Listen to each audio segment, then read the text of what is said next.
Sure. Well, I've been kind of catapulted, into it. Yeah, I understand people's fears of the government, but they have my son, and that kind of overcomes my any hesitancy I have. I've been very highly motivated to defend him. I believe in Ross. But that said, I've seen up close and personal now, because of this, how the government operates. And I find it alarming. I've seen them take my son, who's peaceful, nonviolent, has no priors, and put him in solitary for a month and a half with no explanation. I've seen them alleged, as you saw in the video, make allegations that he's dangerous to deprive him of bail, and then 2 months later, same prosecutor doesn't indict him for it. I've seen them obstruct and delay his access to discovery evidence, which is his due process right to defend himself, for months and months in the prison. I've seen them pile on contradictory charges for the same action, which Josh Dratel says they do that, and it confuses a jury and, of course, prejudices them against the defendant. I've seen them admit to saying false statements under oath. I'm referring to affidavits that they submitted for warrants based on the seizure of the Silk Road server, and they said, well, we didn't need a warrant for that seizure because the United States has a mutual legal assistance treaty with Iceland.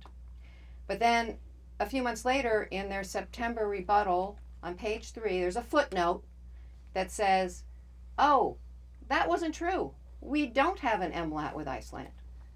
But meanwhile, they had gotten what they wanted. They got the warrants from the judges who they told we did have an MLAT with Iceland.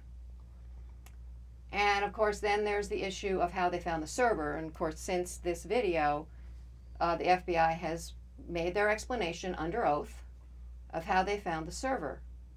Now, experts all over the world have called it gibberish, a lie, inconsistent with reality, impossible. But they have no answer because Agent Tarbell said, oh, I didn't save my work. I have no documentation of how I found the server. Now, the program he was using has a prompt when you quit the program. Do you want to save your work? You have to click don't save in order not to save your work. Now, I would think this was basic forensic protocol that you save documentation in an investigation.